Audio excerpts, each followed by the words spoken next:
everyone. Electronic Music Alliance. We have today with us Lauren Segal of Give a Beat.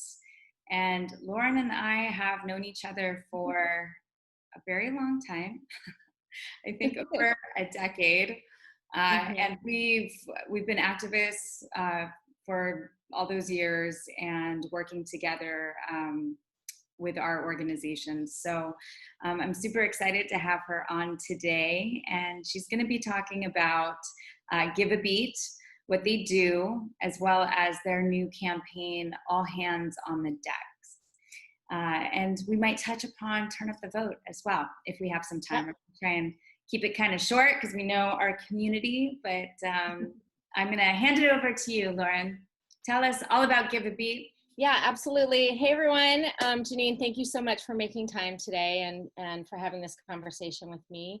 Well, you know, we used to do the work together back in the day when I became aware of the power of dance music to take the energy and the positive intention out of the dance floor and to address real social problems in the world. And you and I were working together originally when we were working with the youth group in South Africa and working to support them in their sustainable development projects. So we've always been aligned because we've known that these values that are in our music community that we were born from are not just words. You know, plur is not just a word. They are action items. They are action words. And there's just so much that we could do with them. So we've always been aligned in that way. About 5 years ago, I was contacted by this wonderful foundation called the Fetzer Institute, and their sole mission is to spread love, compassion, and forgiveness. And so our ideas about using our music community to create social change was really validated to find this, you know, well-established institute and foundation that wanted to recognize the power that of our community and positive values that we were spreading through music and wanted to invest in us. And so at that time, I had the opportunity to kind of step back and think, okay, you know, in my short time on this planet, with the resources I have, you know, how can I make the biggest impact I can make or the most effective impact while pursuing social justice? And for years, you know, I was driven toward what was happening in South Africa and Southern Africa. But I really got a chance to step back and think, you know, again, you know, how can I use my resources and make the biggest impact possible? And I looked towards our criminal justice system. I picked up The New Jim Crow by Michelle Alexander. I started listening to the work of Brian Stevenson from Equal Justice Initiative and realized, yeah, we have a lot of work to do right here. And when I really started to learn about how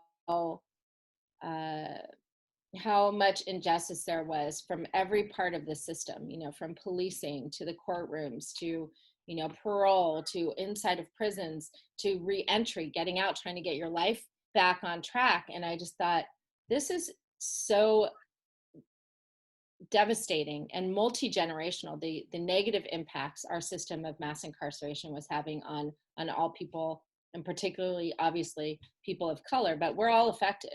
When you think about the number of people who lost the right to vote, and of course, as we're heading into an election, I mean, that's millions of people. I think it's something like 70 million people have past felonies and have lost their right to vote. That determines elections. And we also, if you do learn about the work of Michelle Alexander in the film and The New Jim Crow and the film 13th, and you start to, you know, really dig in and there's great resources out there to learn about this problem. You see that this is intentional. I mean, the system of mass incarceration was created to disempower Black people initially, and then it became a profit-driven system, and that created its own animal, you know, and this machine that it's turned into. You know, even in places like California that we consider progressive, we built 20 prisons in state prisons in 20 years and like 2 universities. I mean, so even in progressive California, we have like 36 prisons. So and the whole system is privatized in different ways. A lot of times people think that private prisons are the thing to end, but even in the the state and the county facilities, in every part of the system, there are somebody's making money. And so we have a lot of undoing, dismantling of the system to do. And because it is so enormous and so devastating, I have always believed that every community and every industry needs to have a response.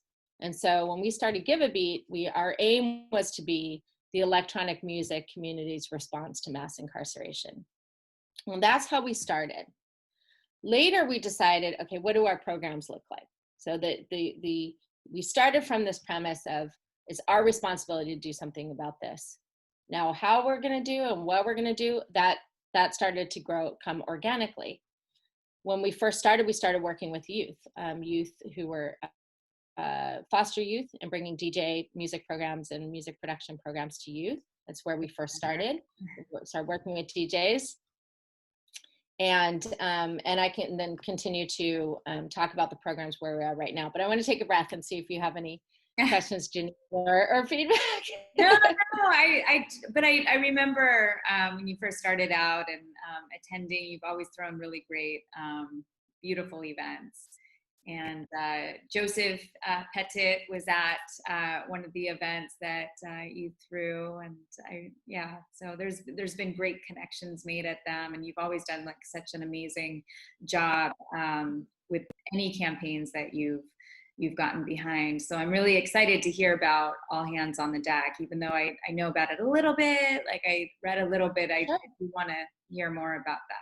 Yeah, absolutely. And, I'll just say that I love doing the campaigns. I think about right now, I am the executive director and co-founder of Give a Beat. So my head's in all part of it. But if I could focus on an area, I love doing the campaigns because I believe that, we need all people involved. And so many people are overwhelmed by the injustice, and they don't know what to do. It's just overwhelming. And I feel like, if we can channel people's angst and frustration and concern into these tangible actions, like that's really serving a great purpose.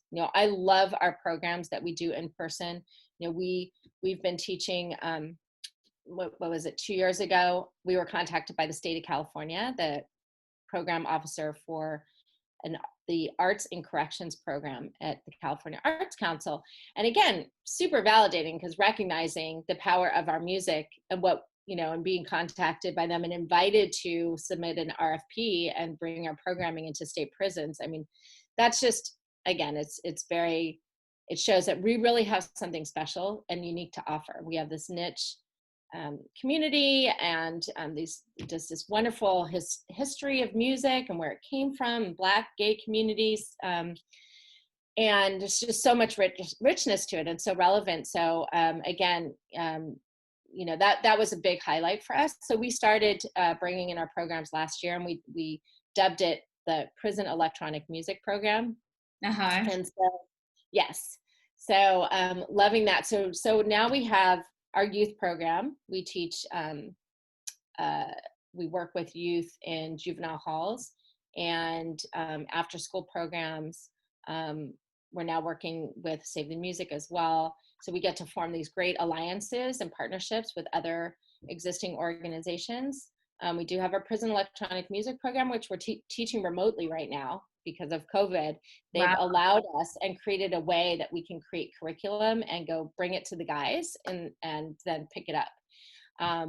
We've also gathered some music history, great music history videos and documentaries, and been able to send those into the prison as well. So really, really cool stuff. And then we have our two other programs. So again, youth, Prison Electronic Music Program, and our advocacy program, which is All Hands on the Deck, which I'm going to talk about in another minute, and as well as our new reentry program, which we call On a New Track. And this is for folks getting out after prison who are interested in music, maybe in the music industry, which of course is suffering right now, but it's changing, right? And we can figure out different ways people can plug in to the music industry. And it will be a new birth of, you know, it won't go away. It's just going to change a lot. So exactly. It's exciting. Yes. Yeah. Yeah. My father always says, you know, challenges are good because they create new opportunities. This is a big one. But it is, you know, things do come out of really challenging times and really in new and exciting things. So let's hope that's the case here. Yeah, so the reason why I kind of mentioned these two programs in tandem, our advocacy program and our reentry program, is because that's what All Hands on the Decks is all about. It is a fundraising and advocacy program wrapped into one. The funds are going to go to our groundbreaking On a New Track program, which is in partnership with Defy Ventures, which is a fantastic, amazing organization. And very outside the box, very, very much into entrepreneurial efforts. And so it's an honor to be partnering with them. So we are going to be working with 8 guys who are part of the Defy Alumni Association program. And they're going to learn, you know, the history of music, of electronic music, different types of music that fall under that banner, learning how to DJ, learning how to produce, learning basic business and self-branding skills, other transferable skills, technical skills that they can bring into other industries. So this is going to be our pilot program. We did get a small grant from the California Arts Council. The grant is called the Re-Entry Through the Arts Grant. So we got a modest grant, and our fundraiser is going to add to the current budget so we can just do more with it and we can just be more effective and help more people. And the other part of the campaign is, and this is why it's all hands on the decks, clearly we're leading up to a monumentally important election. And I didn't want to just do a fundraising campaign because I didn't want to pull everyone's attention into just fundraising when we have so much else to be worrying about right now, and as well as people just don't have money. So many people in our community don't have money because of the, you know, what's going on. Some folks do. Some folks are doing great. Some folks have a business that did actually really well during the shutdown, and some people are really hurting. And so we wanted to make a campaign that you could do something no matter what your position was. Everyone can vote. And there are key initiatives on the ballot in California, as well as, I'm guessing, every single city and state in the country has bills on their ballots related to criminal justice reform. In the state of California, we have Proposition 17, which is to restore the right of people who are on parole to vote. And obviously this is critically important, but also what's interesting about this particular type of bill is no matter where you are on the spectrum, political spectrum, people understand that you have a fundamental right to vote, and that if people have served their time, they've served their time. Now they're out. Of course they should get the right to vote back. And this was proven 2 years ago in the state of Florida, which is of course controversial in so many other ways. But that proposition won by a landslide until the state legislature then tried to block it, you know, but because we know how powerful the vote is. We know how powerful the vote is. Yeah. Yeah. Right? That's why people died. That's why people got beaten up on bridges, because it is really the strongest nonviolent method we like to believe that we have in a democracy. Yeah.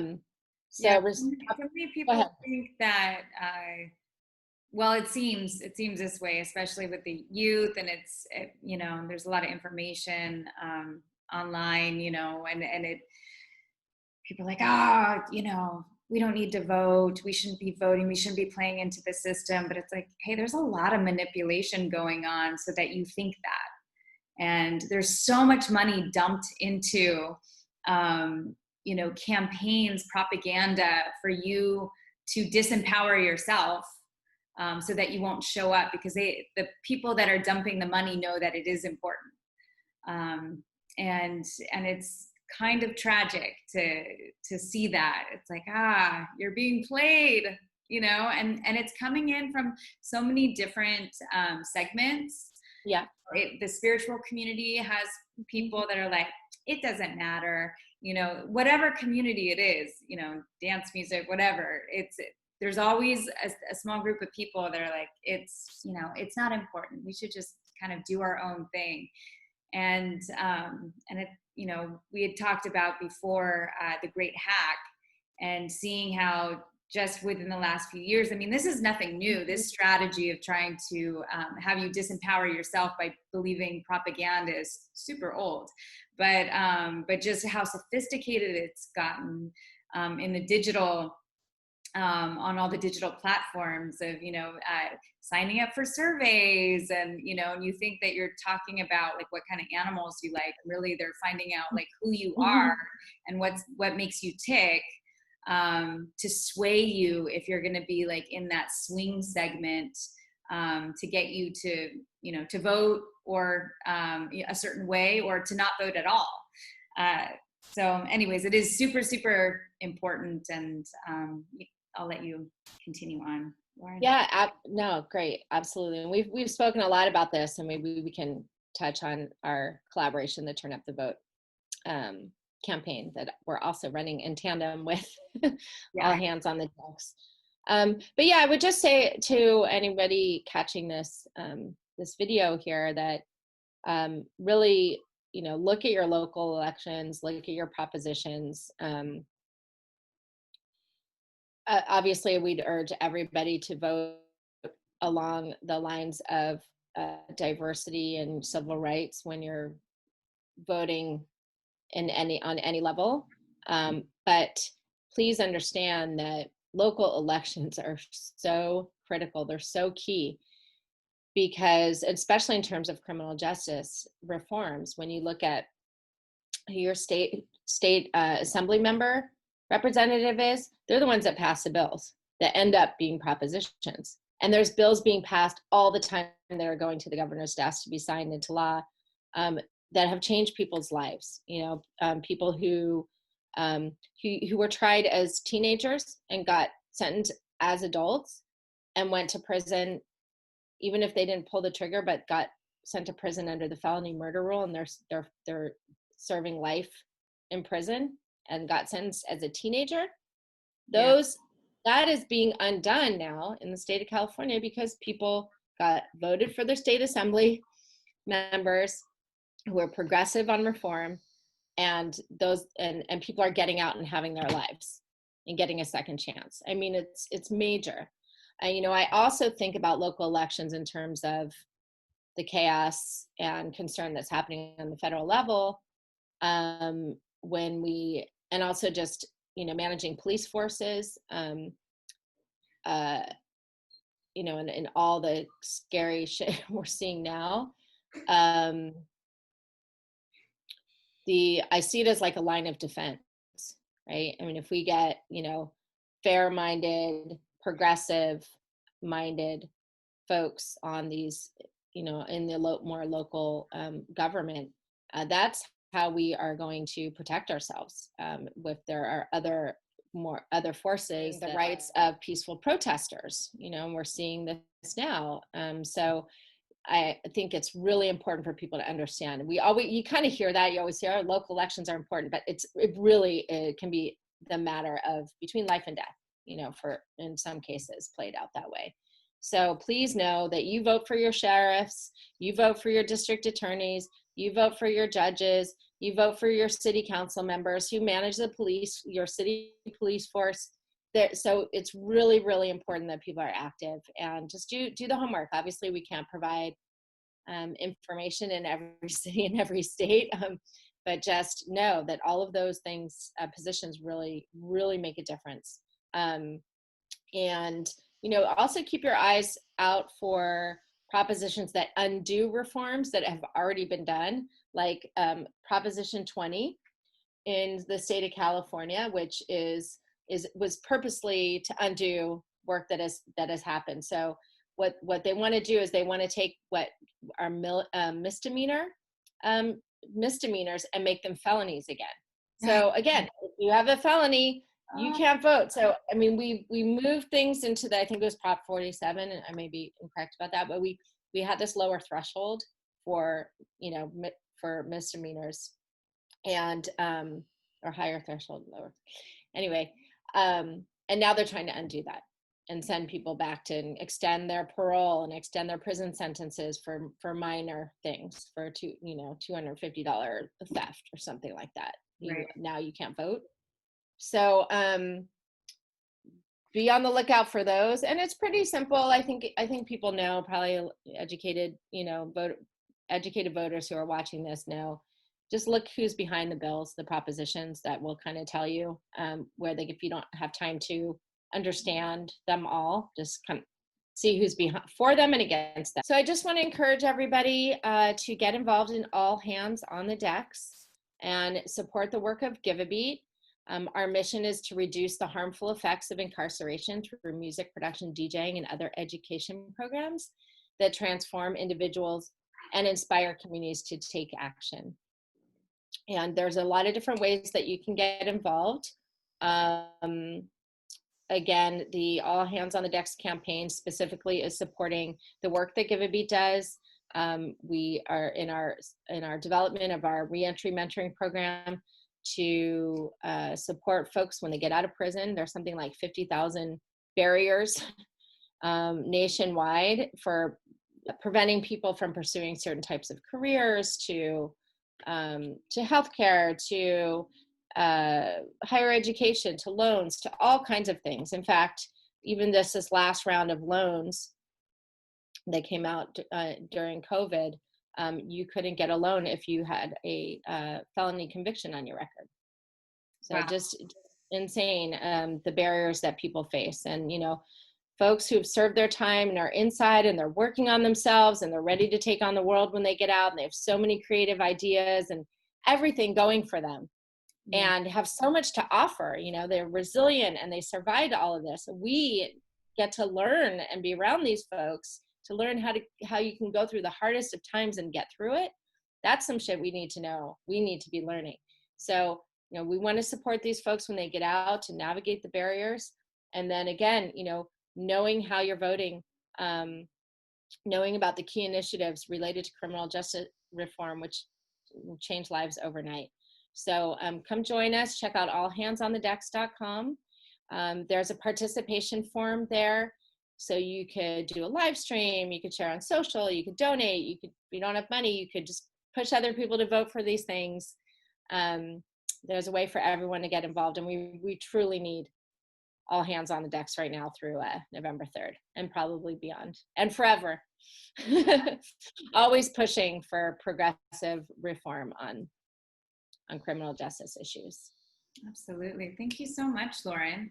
Yeah, I would like to encourage everyone to, participate in any way possible, even if it's just sharing the campaign. Sometimes people forget that, like, each one of us has our own circle of however many followers or whatever. It doesn't matter how many people that you have, because all it takes is like one person within your circle that might make a donation, that you weren't able to make, that would actually be beneficial. And it's like everything adds up. So it doesn't matter, whether that person in your circle donates $1, $10, $100 plus, it's like it adds up. So please, like, share this information. I think talking about these issues is super important. Sometimes people don't know what to do. It's like, well, don't keep the information internal. It's like, let's start talking about it. I think that is important. There's something happening here, and I still haven't been able to come up with like a solution, but there's Haitians from Brazil that are walking through Costa Rica trying to get to the United States, and they're being helped currently by the Costa Rican government. And but once they get to Nicaragua, I don't know if they have the support of that government or some of the other countries in between. And it's kind of terrifying. I saw these people walking, and so there's like one article I've been able to read, and I brought it up to my community, and they're like, well, what do we do? I'm like, I think we just need to talk about it and remind ourselves to pay attention. And there might not be anything that us individually can do in this moment. I'm like, but these are real people. This might not be the last time it happens. We should have this concern for humanity and the people around us. So I think sometimes just, talking about these issues, it's like it keeps it fresh, and you'll figure it out eventually. Somehow, at some point, a solution will come around, whether it's something that you think is super impactful or not. It's like any little step is better than nothing. Yep. So anyways, and then Lauren, I'm telling you, you have to read at least parts of my book, The Rave Mythophrenia, because it's a major point is the local election that happens, and how the little raver tribe decides to, go about it and make a difference in the world, but through their community. So I think you would like it. Just saying. I know I would like it. Well, thank you. You have always been doing so much good work, and I appreciate your efforts, and I am really excited to share this video with the community and whoever sees it. If they've never had the pleasure of meeting you, that they get to hear you, because sometimes that makes a difference, is being able to meet people, and especially at a high level like you are, being an executive director of an organization. Not everyone's going to have that pleasure to meet you, and yet you're very charismatic, and it's like your beautiful spirit comes through on camera. So I think it's important to have situations like this. It's like, this is almost kind of a benefit of this, these crazy times as well. As like, as much as I'm kind of hesitant about 5G, and I feel all of us going online and offering online offerings is just going to drive that quicker. At the same time, it's like, well, there is also this ability for more accessibility in a way, where people like you and I might not go on camera because we feel like we're so busy, with the back end of the campaign. And so now we're kind of forced into these situations to present it, and more people might be able to see it, whatever that translates to. But I think it is important for people to hear and see your spirit. So anyway. Thank you. Yeah. I appreciate it. I appreciate you so much, and all the amazing work that you have done, Janine. Really, I'm so honored to know you, and have been friends this long and collaborators, and so thank you for everything that you do. Yeah. Mwah. Okay, plur out. Okay. Hands on the decks, and turn up the vote. All right. Thanks, Janine. Thank you.